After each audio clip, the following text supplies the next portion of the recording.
Siddharth sir, it is an absolute privilege to have you on Filme Shilmy. A warm welcome to you, and thank you so much for joining me today. Thanks for having me. Wonderful. Well, a huge congratulations on Rocket Boys. I saw the trailer and it looks absolutely magnificent. Um, and since the establishment of Roy Kapur Films, we've seen you back content that championed the spirit of human triumph. So was that the reason why you sort of decided to come on board for Rocket Boys as well? Now that you mention it in that way, I guess that's the sort of content that one gravitates towards. Yeah. It really doesn't. It sort of just comes naturally and organically, probably.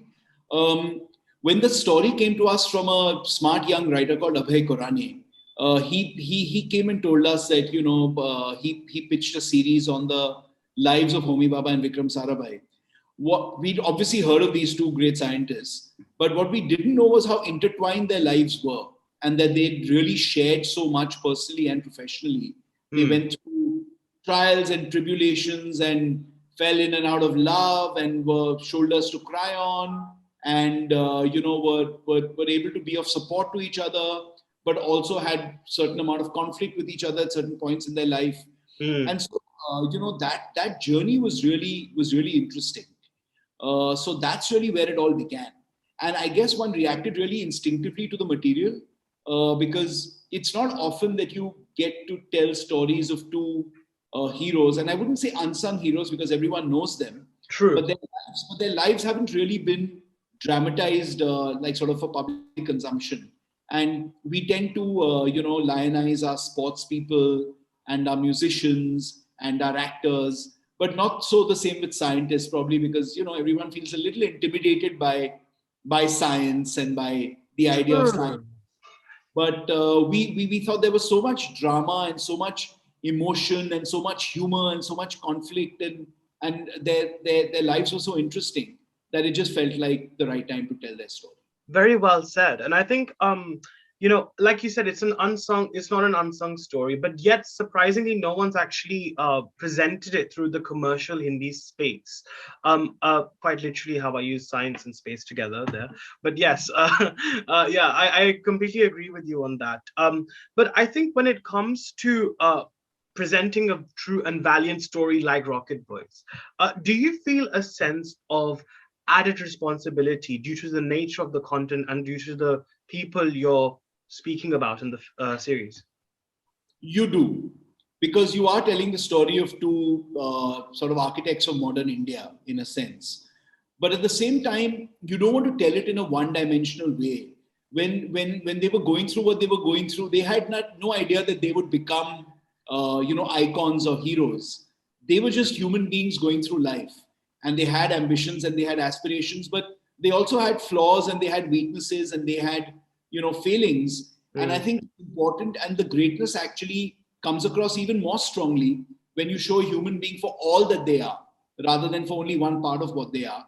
And you're able to relate to their human experience and also then therefore appreciate the great work that they did even more. Sure. So actually, if you could, Siddharth, just talk me through a bit of your responsibilities actually as a producer, especially perhaps in reference to Rocket Boys as well. So, from the time that we as I told you, the project was, pitched to us by Abhay Korane, we loved the idea. I spoke to Nikkhil Advani about it. We'd been wanting to collaborate on something for a while. He loved it too. And that's really where the journey began. And then we brought on board Abhay Pannu. He is the writer director of the series. It's his first, it's his first production, so it's his debut in that sense. And he had to handle a project of this scale and this magnitude. He's done it brilliantly. I guess the job of a producer is really to put all the factors of production together in the most efficient, productive way in order to help creative people realize their ambition and their vision. And the idea is really to be able to put it all together in a way that is seamless, is efficient. You ensure that things are happening in the way that they should happen, and you ensure that you stay true to the vision that you started out with, while at the same time keeping the commercial, like sort of aspect in mind as well. So it's really people management. It's resource management. It's ensuring a happy, productive set, and it's helping creative people be as charged and motivated to tell the story as they can be. Yes, absolutely. And I must also congratulate you on, the last few years, because you've actually forayed onto the OTT space with some very diverse content. I mean, I loved Ye Ballet on Netflix. I think that was a great show. Um, and, I think I just wanted to sort of gain your sort of perspective on this whole digital move that's happened, this digital shift that's happened. What results has the digital acquisition proven for you and the production house in particular? It's a very interesting time in content creation right now, where creative people have got the ability to be able to create content across multiple platforms. You've got the theatrical experience that I believe is not going anywhere. It's here to stay. Yeah. We've had a couple of tough years, but I do think theatrical will bounce back. Now, there will be certain types of content that maybe are not theatrical genres anymore. And I think it's important for us content creators to realize and appreciate that and figure out what we're developing for which platform and what lends itself to which platform, So your big ticket, star driven, maybe epic or period or superhero or, masala blockbusters or horror or slapstick comedy. Those are genres that I think will always be enjoyed with a large audience in a darkened cinema hall. And probably, content that's a little more dramatic, that takes time to play out, that has characters that need to simmer and grow over hours and hours, will lend itself to streaming much more. So if one is able to be smart about that, it's really a golden age for producers, directors, writers, actors, crew of all kinds, to be able to make stuff that they'd never have been able to a few years ago. Yeah, and I've actually been really curious, Siddharth, actually about this, because हम सब OTT की बात कर रहे हैं और एक digital revolution को माना जाता है इंडिया में और worldwide as well. It's that there's that sort of approach that we have towards the OTT platforms. But I do think that what will be the next revolution? What will be the next step beyond OTT? I mean, what do you think that would be? Because I think I remember once Shah Rukh Sir in an interview that I did with him did say that there's going to be a time where it will almost be holographic, like possibly holographic and a bit more immersive, that experience. What do you think would be the next big revolution for cinema? It's so hard to predict because things are changing so fast, and I think with technology one can really things can just change within a matter of just a year or two. But I do think that artificial intelligence and virtual reality and sort of machine learning is going to play a big role in the way that we consume content in the future. We've got shorter attention spans now. Audiences need that sort of dopamine shot much more often than they used to in the past because of social media, because of the way that they've grown up. And so I think we need to therefore play with our formats and lengths of content, play with the content, play with the experience also much more, which I think some cinemas are doing, but much more needs to be done. But at the same time, I think the power of a great story will always hold. That I think is not something that will ever change. Now, whether that story is told in 5 or 7 minutes or it's told over multiple hours of a series, the authentic human emotion behind that story, if that connects, then it will connect. What I'm really excited about is the ability for us to now perceive content that can go across our own country, because we've been divided by geography and therefore by language quite a bit. You have the South Indian industries, you've had the Hindi industry, you've got Punjabi, you've got Bengali, and each one has been functioning pretty much independently.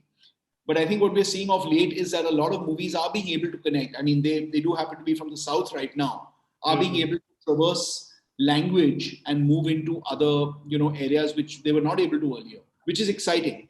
So you can have truly pan-Indian movies in the future, which we haven't had before. Yeah, that is very true as well. There's a lot of crossover, which is great, because I think that's what I was telling Regina as well in an earlier interview, that there is this sense of cinema becoming one entity now, which is great to see that. But quite frequently I keep seeing digital deals being struck when theatrical releases are not possible, and understandably so because of the pandemic and the uncertain nature of this disease and this virus that's out there. And I understand the reach that OTT has because it is literally international. But what financial security do securing a deal with OTT platforms have actually for you as a producer when you do choose to release a film on the OTT space rather than a theatrical release? The last couple of years, I'd say, have been a bit of an anomaly because of the pandemic. So I wouldn't say that the last few years dictate how the next few will play out. A lot of movies were ready, and theaters had either been shut or there was limited capacity, and therefore producers just felt it made more sense to go to an OTT platform directly. I think most of those producers sort of commercially did pretty well with those deals in order to be able to recover their cost and in fact make some profit, which I think has worked out both for the platforms as well as for the producers. But going forward, like I said, I do still believe in the theatrical window, and I do think that there will be movies that are big ticket movies made for the cinema. That's not going anywhere, and it will come back as soon as things get better. Sure, sure. Like I said, the pandemic, and like you said as well, the pandemic really has made things more uncertain than ever. Just a couple of months back, all of us journalists were like literally writing down the release dates of films, and then suddenly we hear it's been postponed, shifted, and and everything within the mix. But I also feel that a lot of, I mean, maybe this is just my opinion, but I also feel that a lot of Hindi films we're seeing are very formulate to the whole stereotypical commercial space, like which is fine. There's nothing wrong with commercial cinema at all, but I feel like there's a lot more of those films becoming more rampant now, and the same, like jo bhi kuch chalta hai, it seems like it gets replicated basically consistently because of the fact that there is the pandemic and people seem to be unsure and scared of being creative. So do you feel that there is a financial onus which results in established film concepts being remade constantly to gain quick profit nowadays? You're right about that happening, but I don't think it's just now. I think that's always been the case. It's such a subjective business where there's no right and wrong, there's no black and white. You never know what will work and what won't. So when something works, the lure of then doing more of the same just becomes that much more. I mean, after Sholay, I remember there were tons of bandit films happening after that. There was a whole slew of Daku movies just with the assumption that a Daku movie has worked, so more films on Dakus will work. But it wasn't that. It was that film worked, right? True. I think if you go back over the years, you'll find so many similar examples of, everyone thinking, oh, there's a formula here to be cracked. Yeah. But, I guess we never learn our lessons because it's really not about the formula. It's about that particular movie. Something worked about that particular movie at that point of time. So it's true. It does happen even now, but I'd say that that's something that since the birth of cinema is something that has happened. I think it's since independence, to be very honest. Honestly, Siddharth, because if you think about it, like us as a country, India as a country, if you think about it, has gone through so many conquerors and so many like divisions within our own country. I feel like that somehow has seeped in as well, like I feel like that's why people are thinking, nahi, make kar leta hu, nahi to phir mere sath ye ho jayega. It's that trying to ensure that safety for myself before thinking at the bigger picture as well. I'm not sure if you would agree with that, but I just thought I'd just share that view with you. No, that's actually a much larger thought. That's really not even about cinema. It's really about the country on the whole. So that's a whole other discussion. That is, yeah, definitely. Oh, absolutely, yes. I mean, hum aaram se wo definitely us pe charcha karenge for sure. But I think I must tell you that I absolutely love The Sky is Pink. I remember Vidya ma'am was actually in London shooting for Shakuntala Devi, and I think Sky is Pink had just had its premiere at LFF, and that was my first 5-star review, and I really love that film. First of all, I just wanted to convey that to you. And the reason why I mentioned that is because you've always also made films that are not typically commercial, like how I described, but yet have gained critical appeal.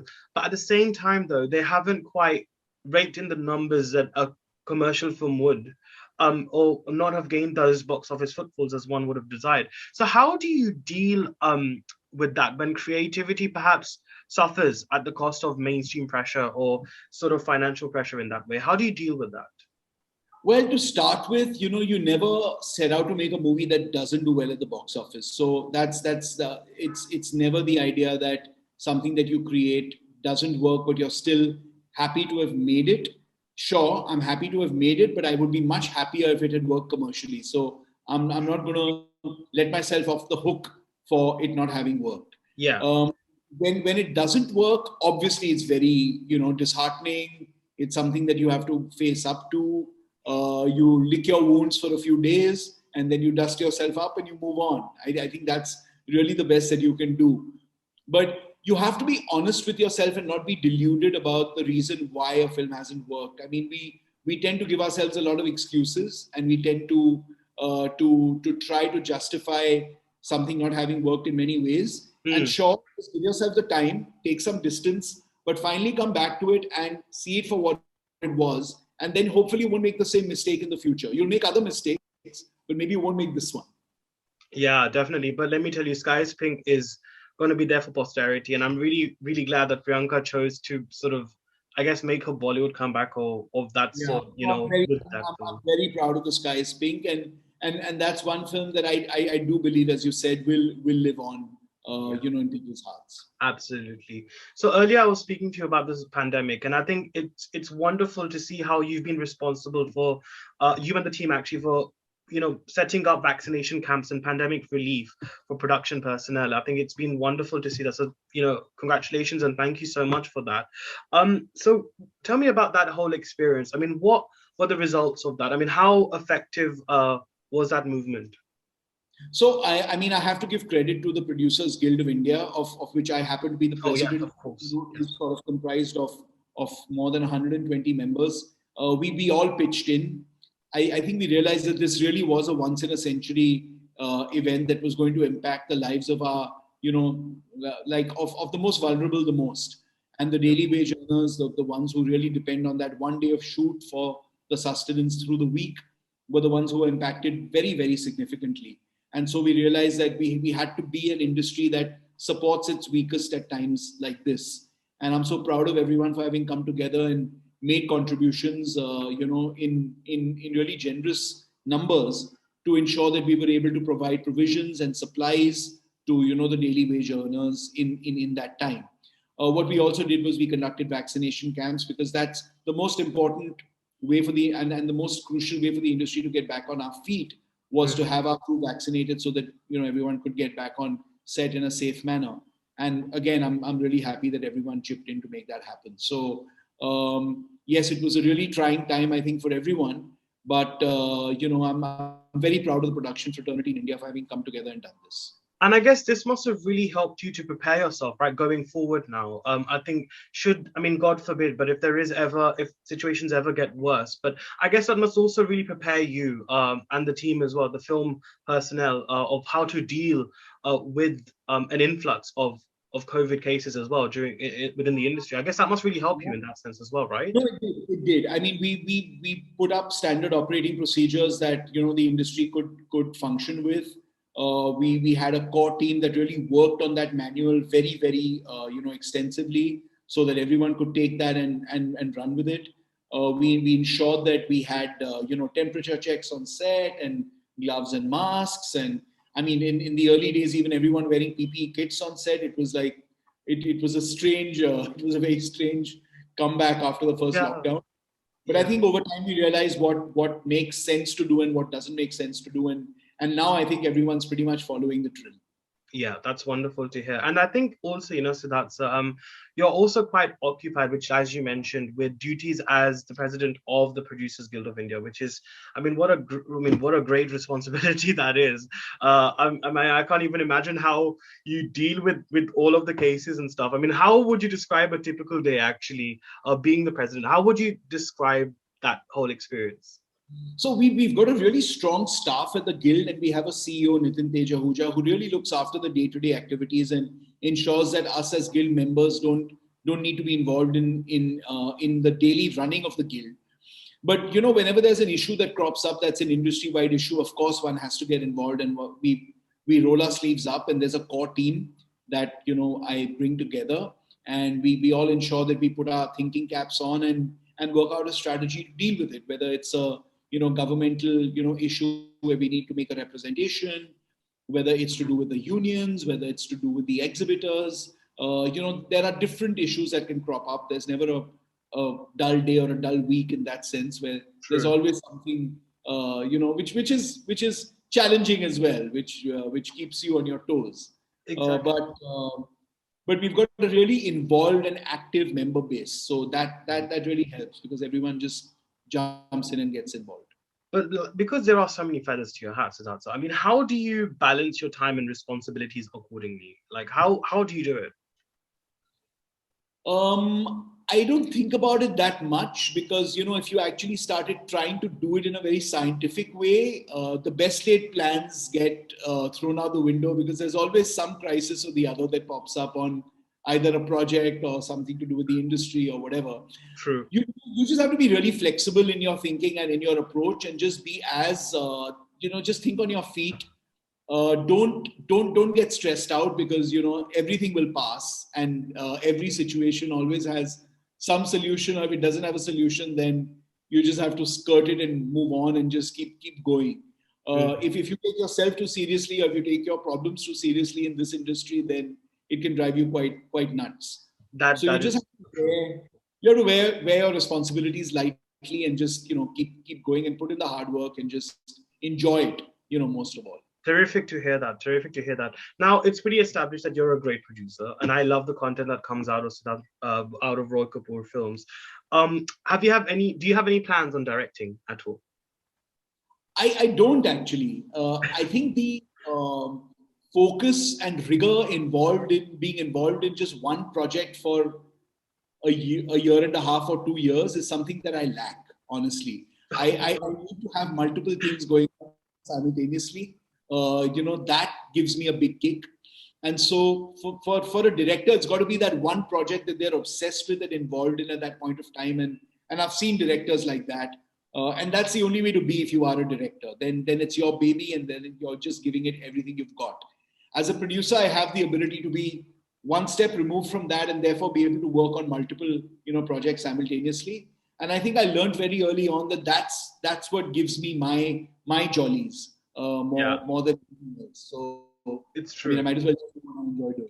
Definitely. You know what? I'm actually manifesting. This is just a slight manifestation on my side. I would love to see Vidya ma'am and Priyanka in a film together one day, and I would love it if it's produced by you. So please, I'm just manifesting that and putting it out there. I'm for it to be produced by me because we as a family, we all have a pact that we don't work together. But I agree with you. Someone should make that movie. It would be great. Yeah, why not? I think it's waiting to happen. I'd love to see that. But yes, I think on a final note as well, Siddhartha, I mean, like you mentioned earlier on in the interview, when it comes to making biographical films or series on sports heroes, it's a lot more digestible with the audiences. But when it comes to science, it is a very tricky subject to make it appeal to mainstream audiences. So how do you think, and I think I just wanted to kind of elaborate on that first response that you gave, how would you hope that Rocket Boys will actually set science on the sort of mainstream Hindi space in that sense? What I think Abhay Pallu has done in the writing and then in the direction and the way that he's directed his actors is he's made it very accessible. Because he's made science actually be relevant to your daily life. I mean, it's not really about a scientific formula or arcane ideas of scientific, sort of events that have nothing to do with you. He's made it actually have a living, breathing meaning in terms of the philosophies that both these great men espoused and the reasons that they actually, finally differed in what they wanted for the country. So when you look at it that way, it's really about a sort of belief system rather than about the formulae and about the theoretical part of science, which I think Abhay has managed to do really, really well. Absolutely. And I think it also pays tribute to that whole spirit of human grit and determination. I think we badly need that right now because of the pandemic. And I think Rocket Boys will definitely be that. But honestly, Siddhartha, it's been lovely to chat with you. I think it's been an absolute honor. So thank you so much for taking the time out and speaking with me on Filme Shilmy. And I cannot wait to see Rocket Boys on SonyLIV and some more amazing projects from Roy Kapur Films. Thank you. I hope you enjoy it. Thank you so much. Thank you very much. Thank you. Take care. Bye-bye.